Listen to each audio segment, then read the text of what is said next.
Antara fokus negeri di Bawah Bayu petang ini, pewujudan Kolej Antarabangsa Teknikal MUIS bakal bantu tangani kemiskinan tegar di Sabah. Perinciannya langsung bersama Suaran Syah di Kota Kinabalu. Silakan Suaran.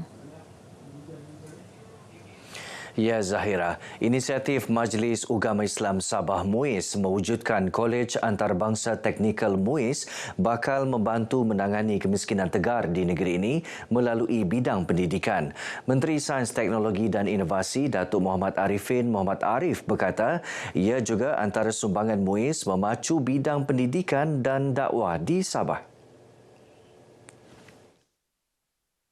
Ini sangat penting dan saya harap ia akan menjadi salah satu daripada sumbangan Majlis Ugama Islam Sabah dalam bidang pendidikan dan dakwah, termasuklah dalam membantu apa yang diharapkan oleh Yang Amat Berhormat Ketua Menteri kita dalam SMJ untuk membantu asnaf, untuk membantu usaha kita dalam membasmi kemiskinan tegar. Datuk Muhammad Arifin yang juga Exco Pendidikan dan Hal Ehwal Agama Islam Sabah menyatakan demikian selepas kunjungan hormat dan menerima surat kelulusan penubuhan kolej berkenaan yang disampaikan Menteri Pendidikan Tinggi Datuk Seri Dr. Zamri Abdul Kadir di Putrajaya. Sementara itu, Ketua Pegawai Eksekutif MUIS Ramlan Awang Ali memberitahu pihaknya akan bekerjasama dengan beberapa universiti tempatan dan antarabangsa selain pihak industri bagi membincang silibus serta hala tuju kolej tersebut. Jadi tujuannya apabila program-program baik ini dapat kita ambil dan kita buat kerjasama dengan universiti-universiti awam ataupun swasta di negeri-negeri dan di luar negara, maka rakyat pelajar-pelajar Sabah terutamanya tidak perlu untuk belajar lagi ke luar daripada negara kita. Kolej Antarabangsa Teknikal MUIS ditubuhkan melalui anak syarikatnya, MUIS Holding Sendirian Berhad, bakal beroperasi awal tahun depan di tingkat 1 Wisma MUIS Kota Kinabalu. Sebagai permulaan, kolej tersebut akan menawarkan kursus jangka pendek sebelum memulakan pengajian sepenuh masa awal tahun depan.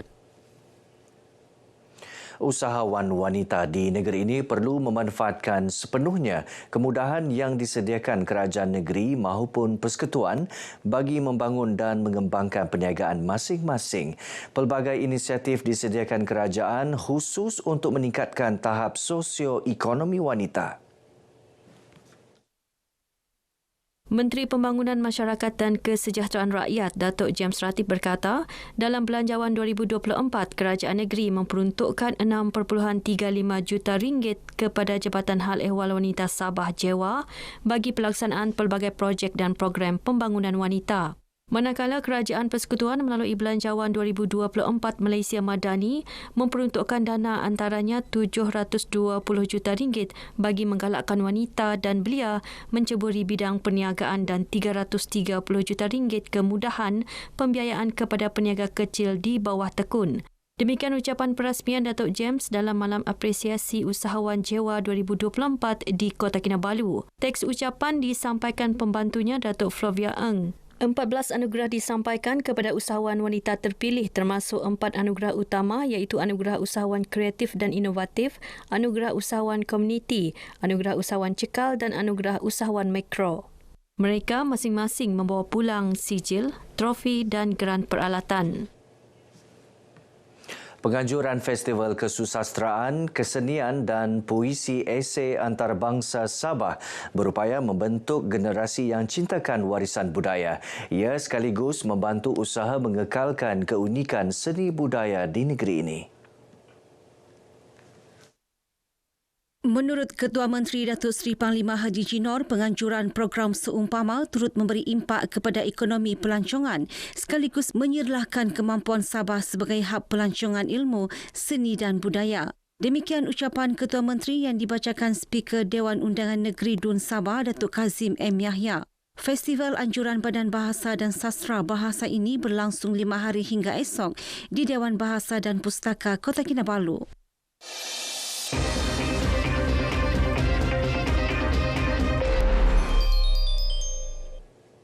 Sambutan Hari Lautan Sedunia diwujudkan sejak tahun 2009 bertumpu pentingnya hal mengawal selia. Ini kerana mengeksploitasi lautan melampau, kerosakan dan pembangunan fizikal dikenal pasti antara yang perlu diberi keutamaan. Justru yang menerima kesan langsung adalah nelayan kecil-kecilan. Ikuti tinjauan wartawan Muhammad Raid Roslan mengenai nelayan sekitar daerah Putatan.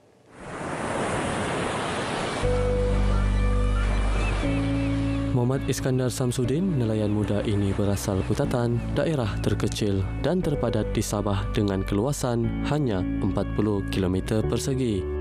Selalu kalau cuaca okey, kita akan keluar dalam pukul 3, 3.30 begitu. Tapi kalau cuaca tidak okey, kita akan keluar dalam pukul 12.30 malam dan bermalam di laut lah. Aktiviti memungkat ni bermula lebih kurang jam 4, 4.30 begitu. Kebiasaannya, Iskandar akan terus ke jeti Pasir Putih Putatan sekitar pukul 9 pagi untuk memasarkan hasil lautan beliau. Setakat ni ikan yang saya beli baru sebentar tadi memang terbaiklah. Kualiti memang terbaiklah. Memang fresh. Di sini fresh sebab dia baru naik daripada laut. Kadang-kadang ada yang tangkapan daripada yang semalam itu dia orang jual semalam. Kadang-kadang kita datang juga malam pergi sini, pergi cari. Sebab dia punya ikan dia tidak masuk ais. Namun, ancaman utama nelayan di sini adalah berhadapan individu yang tidak bertanggungjawab dengan melakukan aktiviti bom ikan di laut. Hasil laut sekitar Putatan ni agak berkurangan berbanding dahulu. Dulu nelayan dekat-dekat boleh dapat ikan hasil yang banyak, tapi sekarang ni terpaksa pergi jauh sikit lah untuk dapatkan hasil lah. Apabila akibat bom ikan ini dijalankan,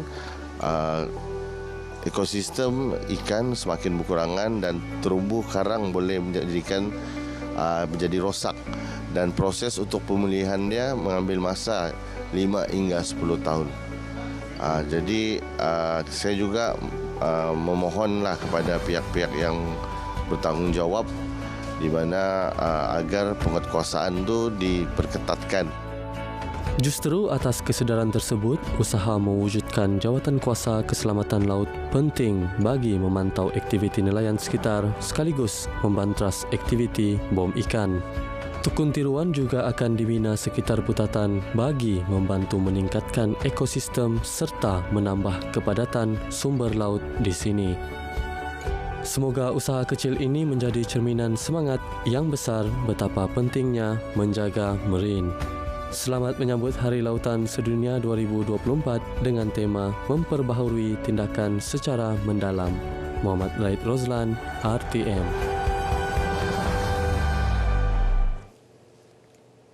Program Sabah Sihat dilancarkan secara serentak di 6 zon seluruh Sabah pagi tadi. Ia melibatkan Kota Kinabalu, Tawau, Sandakan, Keningau, Beaufort dan Kudat yang disertai 6,500 masyarakat.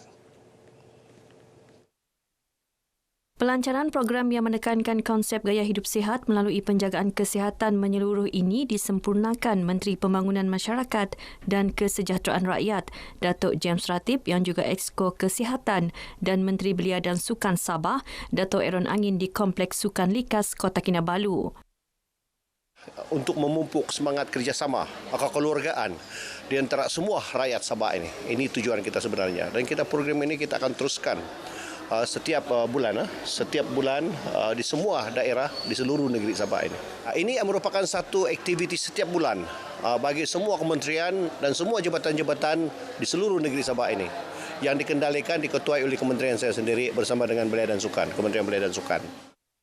Pelbagai acara diadakan dalam program ini, antaranya senaman, saringan kesihatan, jualan rahmah, derma darah, promosi pemakanan sihat dan cabaran 300,000 langkah Sabah Sihat. Baik, setakat ini perkongsian dari negeri di bawah Bayu. Terus ikuti lebih banyak perkembangan semasa dalam negara bersama Zahira. Dari sungai hingga segara, Palestin pasti merdeka. Silakan Zahira. Baik, terima kasih Suaran.